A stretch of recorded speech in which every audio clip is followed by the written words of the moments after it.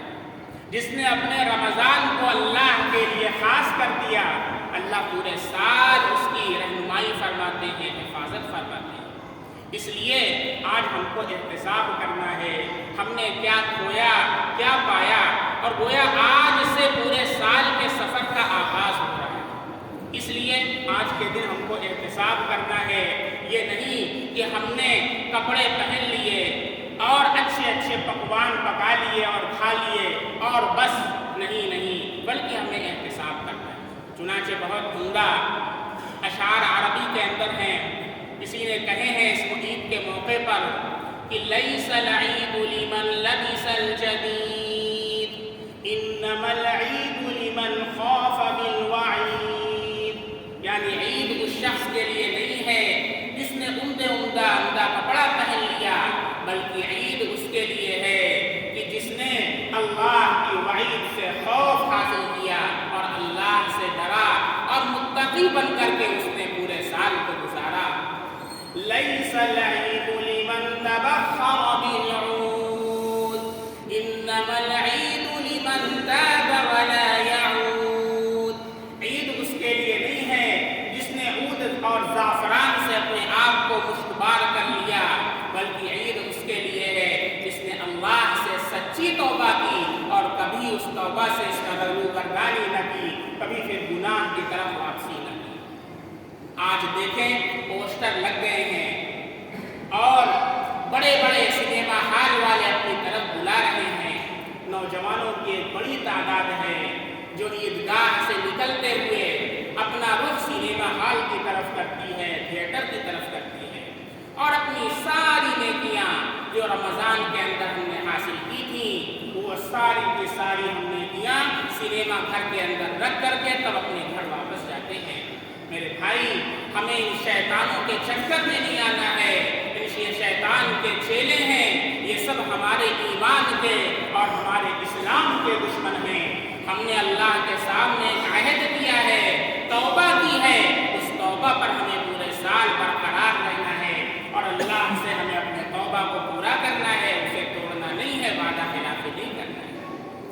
لیس العید لمن نصب القدور انما العید لمن سعد بالمقدور، عید اس کے لیے نہیں ہے جس نے دیگیں چڑھا لی، اچھے اچھے پکوان بنا لیے، یہ چکن ہے، یہ مٹن ہے، یہ سیخ کباب ہے، اور یہ کوفتہ ہے، اور یہ شیرما ہے، اور یہ سوئی ہے، اور یہ فلاں آئٹمس ہیں، بس نہیں، انما العید لمن سعد بالمقدور، عید اس کے لیے ہے کہ جس نے نیک بخت بننے کی کوشش کی، سعادت حاصل کرنے کی کوشش کی، اور اللہ کی اس مغفرت کو اور اللہ کی اس رحمت کو جو اللہ نے ہمیں عطا فرمائی ہے، اور اس کو پورے سال اس نے برقرار رکھا اور اس کو کبھی فراموش نہ کیا۔ لیس العید لمن تزین بزینت الدنیا انما العید لمن تزود بزاد التقوی، عید اس کے لیے نہیں ہے جس نے دنیا کی زیب و زینت سے اپنے آپ کو آراستہ اور پیراستہ کر لیا، بلکہ عید اس کے لیے ہے جس نے تقوی کے گوشے سے اپنے آپ کو آراستہ کر لیا اور اس نے تقوی کا گوشہ اختیار کر لیا۔ حضرت ابو الدرداء رضی اللہ عنہ فرماتے ہیں کہ تقوی کا اعلیٰ درجہ یہ ہے کہ ایک رائی کے دانے کے سلسلے میں بھی تو اللہ کا خوف کرے، ایک رائی کے دانے کے اندر بھی تو اللہ کا خوف کرے، اور بہت سی حلال چیزوں کو بھی اس وجہ سے چھوڑ دے، اس ڈر سے چھوڑ دے کہ کہیں وہ حرام نہ ہو، اپنے آپ کو اتنا بچائے۔ وہ اعلیٰ درجہ تقوی کا ہے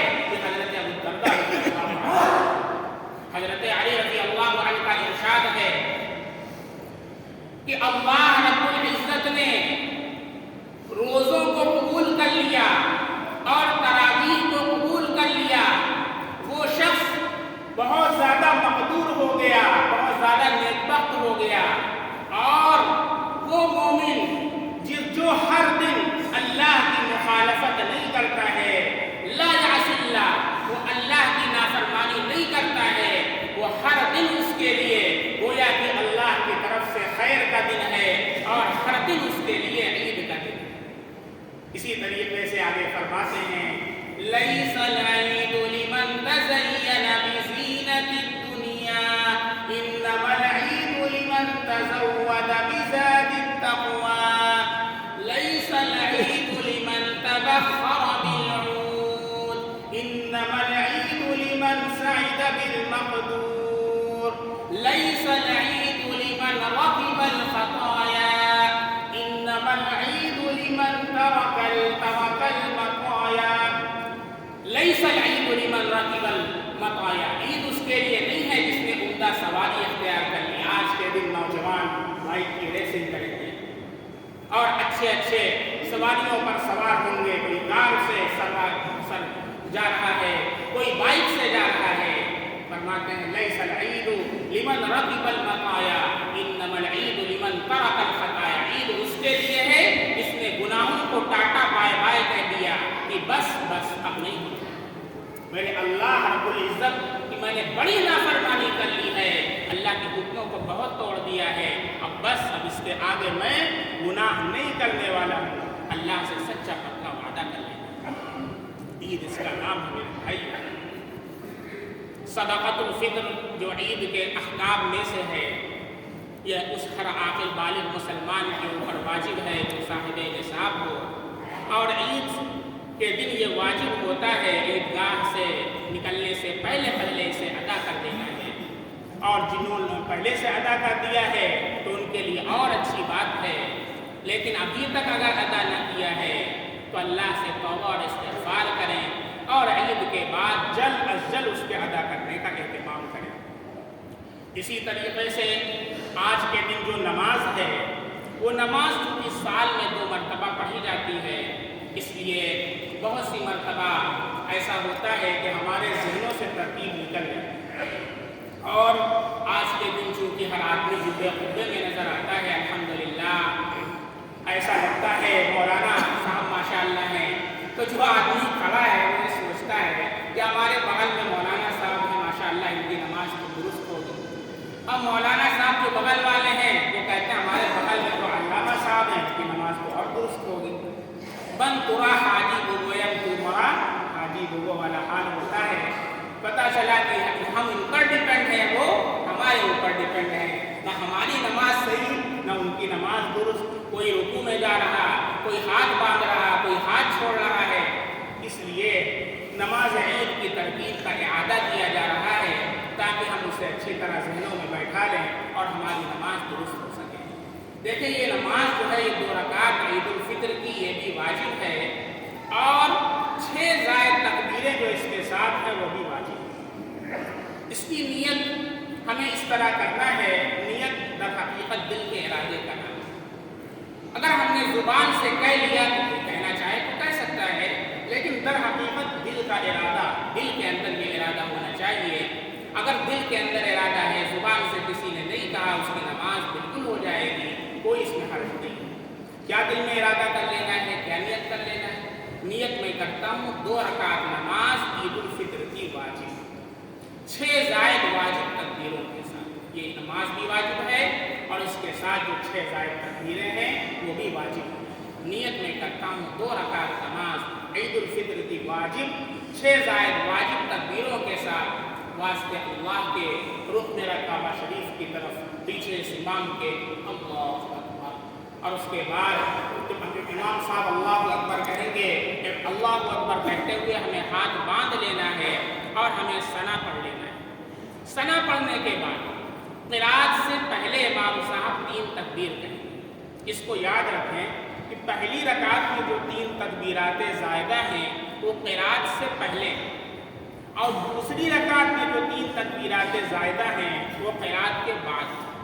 تو امام صاحب جب ثنا پڑھ لیں گے اس کے بعد قرات سے پہلے 3 تکبیرات زائدہ کہیں گے۔ اللہ اکبر کی جب آواز ہمارے کانوں سے ٹکرائے تو اللہ اکبر کہتے ہوئے دونوں ہاتھوں کو کانوں تک لے جانا ہے اور چھوڑ دینا ہے۔ دوسری مرتبہ اللہ اکبر کہتے ہوئے دونوں ہاتھوں کو کانوں تک لے جانا ہے اور چھوڑ دینا ہے۔ تیسری مرتبہ بھی اللہ اکبر کہتے ہوئے دونوں ہاتھوں کو کانوں تک لے جانا ہے اور چھوڑنا نہیں ہے بلکہ باندھ لینا ہے۔ پھر اس کے بعد امام صاحب سورہ فاتحہ پڑھیں گے اور کوئی سورت پڑھیں گے اور 1 رکعت پوری کریں گے۔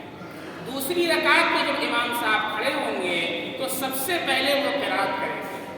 قرات سے جب فارغ ہو جائیں گے تو رکوع میں جانے سے پہلے 3 تکبیرات زائدہ کہیں گے۔ پہلی تکبیر اللہ اکبر کہتے ہوئے دونوں ہاتھوں کو کانوں تک لے جانا ہے اور چھوڑ دینا ہے۔ دوسری تکبیر اللہ اکبر کہتے ہوئے دونوں ہاتھوں کو کانوں تک لے جانا ہے اور چھوڑ دینا ہے۔ تیسری تکبیر میں بھی اسی طرح کرنا ہے اور چوتھی تکبیر جب امام صاحب کہیں گے تو اللہ اکبر کہتے ہوئے ہاتھوں کو اٹھائے بغیر رکوع میں چلے جانا ہے۔ چوتھی تکبیر میں ہاتھوں کو اٹھانا نہیں ہے بلکہ اللہ اکبر کہتے ہوئے ہاتھوں کو اٹھائے بغیر رکوع میں چلے جانا ہے اور دوسری رکعت بھی امام صاحب کے ساتھ پوری کرنا ہے۔ دیکھیں عید کے بعد نماز کے بعد خطبہ ہوتا ہے، اس خطبے کا سننا ہر مسلمان کے اوپر واجب ہے۔ بہت افسوس کی بات ہے کہ ہم اللہ کے دربار میں آتے ہیں نیکیوں کو سمیٹنے کے لیے اور خطبہ سنے بغیر نکل جاتے ہیں، گنہگار ہو کر کے نکلتے ہیں۔ اس لیے اللہ کے واسطے 10 منٹ کا وقت ہم دیں اور خطبہ سنے بغیر کوئی مسلمان مسجد سے باہر نہ نکلے۔ آپ جہاں پر ہیں وہیں پر بیٹھ جائیں اور بہت خاموشی کے ساتھ خطبہ سنیں۔ عید کی نماز کے فوراً بعد شور شرابے کا ماحول نہ بنائیں اور نہ ہی ایک دوسرے سے بات کا اور کلام کا ماحول بنائیں بلکہ خطبے کو سنیں۔ خطبے کے بعد ہم عید کی مبارکباد پیش کر سکتے ہیں، لیکن عید کی سنت سمجھتے ہوئے مصافحہ اور معانقہ کرنا، اسے ہم نے عید کی سنت سمجھتے ہوئے اس کو لازم کر لیا ہے، اسے فقہا نے بدعت لکھا ہے۔ کیا کہ باپ ساتھ میں ہے، بیٹا ساتھ میں ہے، بھائی ساتھ میں ہے، تینوں ساتھ میں ماشاءاللہ نماز پڑھنے کے لیے آئے، نہ کوئی مصافحہ ہے نہ کوئی معانقہ ہے، ساتھ میں نماز پڑھا اور نماز جیسے ہی ختم ہوئی کھڑے ہوئے۔ یہ کیا صورت ہے؟ یہ نہ تو اللہ کے نبی سے ثابت ہے، نہ صحابہ سے ثابت ہے، نہ تابعین سے ثابت ہے۔ اور معانقے کا جو طریقہ ہم لوگوں نے رائج کیا ہے 3 مرتبہ، یہ بھی کہیں سے نہیں ثابت ہے۔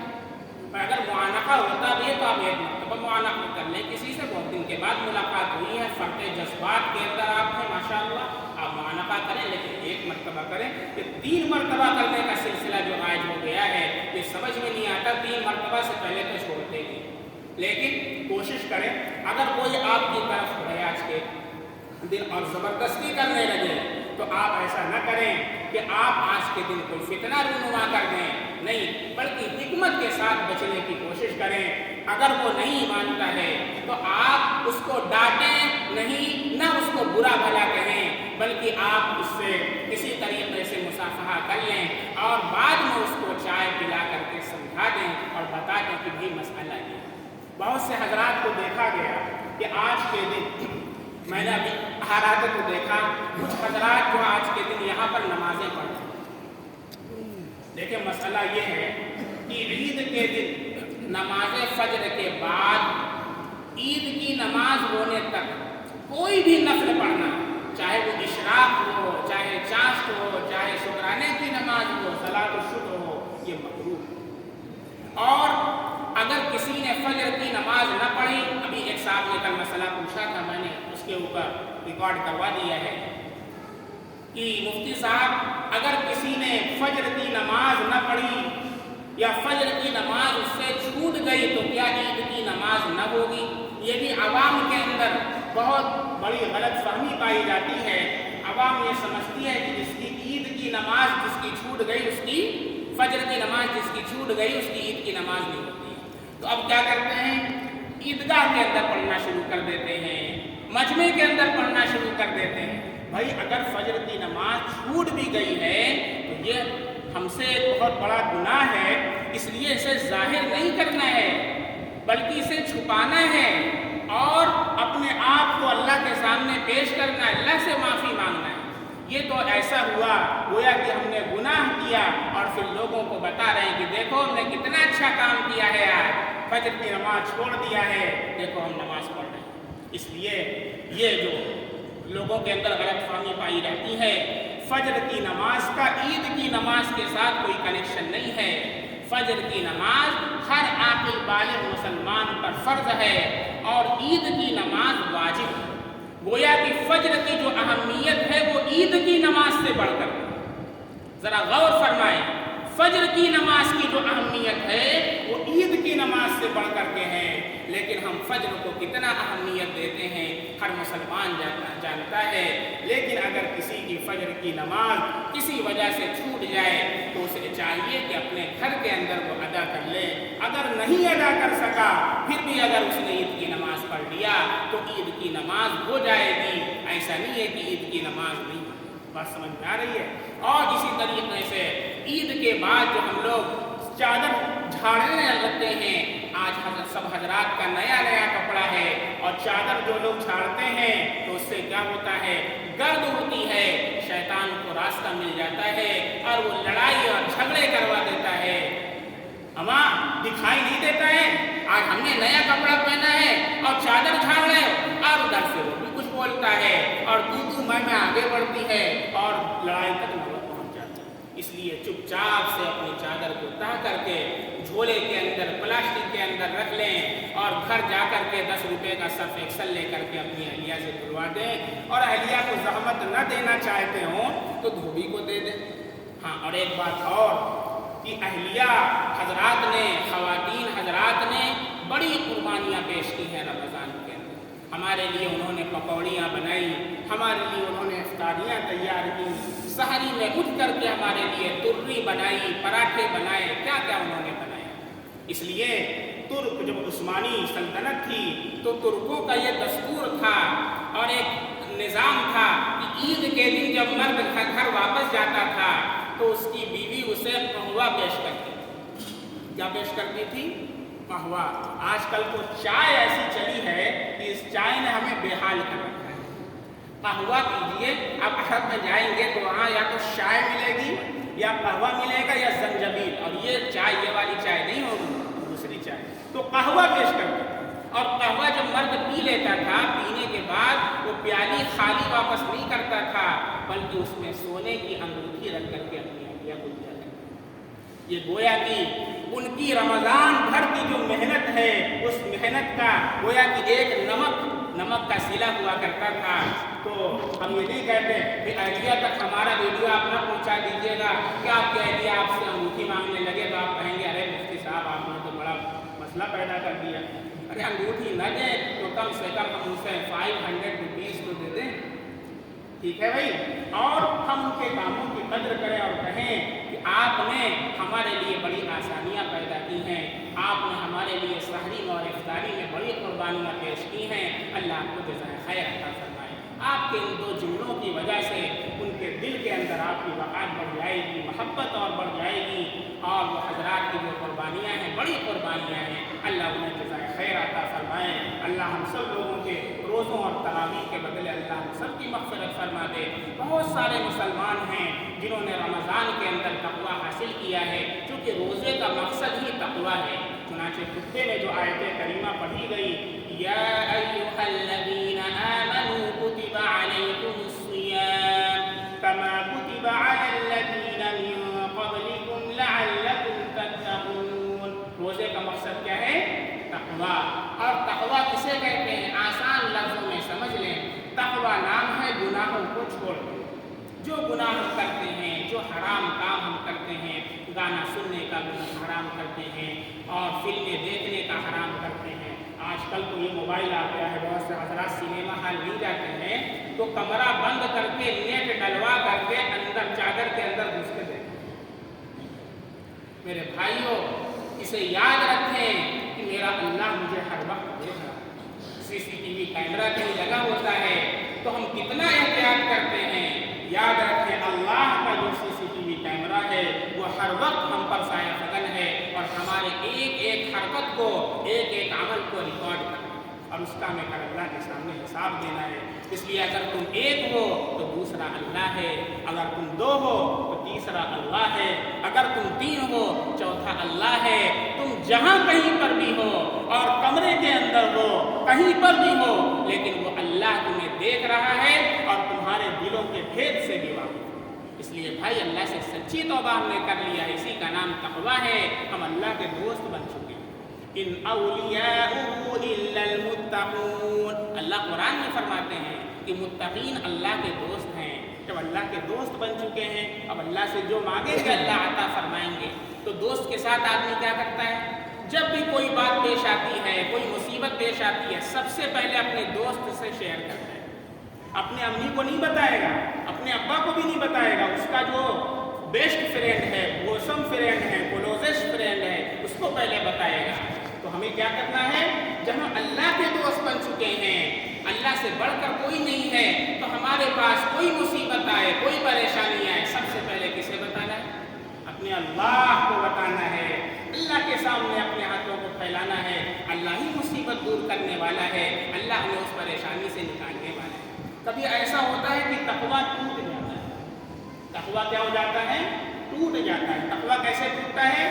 گناہوں سے تقویٰ ٹوٹتا ہے۔ جب ہم کوئی گناہ کر لیں، کوئی حرام کر لیں تو تقویٰ ٹوٹ جاتا ہے۔ بہت پیاری سی بات حضرت حکیم الامت رحمۃ اللہ علیہ نے لکھی ہے کہ متقی رہنا اتنا آسان ہے جتنا باوضو رہنا آسان ہے، کہ جب وضو ٹوٹ جائے پھر سے وضو کر لے، انسان باوضو ہو جاتا ہے۔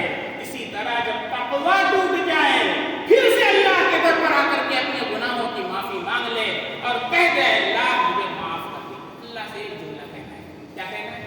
اللہ دل سے کہنا ہے، یہ نہیں کہ اس کے اندر تو موبائل کے اندر ہے گانا اور کہہ اللہ معاف کر دیجیے، تو اللہ تو دیکھ رہا ہے نا کہ مجھ سے جھوٹی توبہ کر رہا ہے۔ توبہ نام تین چیزوں کا ہے: گزشتہ پر ندامت، آئندہ نہ کرنے کا عزم مصمم، اور فی الحال اس گناہ کو چھوڑ دیں۔ اس لیے ہم اللہ سے کہہ دیں اللہ معاف کر دیجیے، توبہ پھر سے کر لیں، پھر سے وہ متقی بن جاتا ہے۔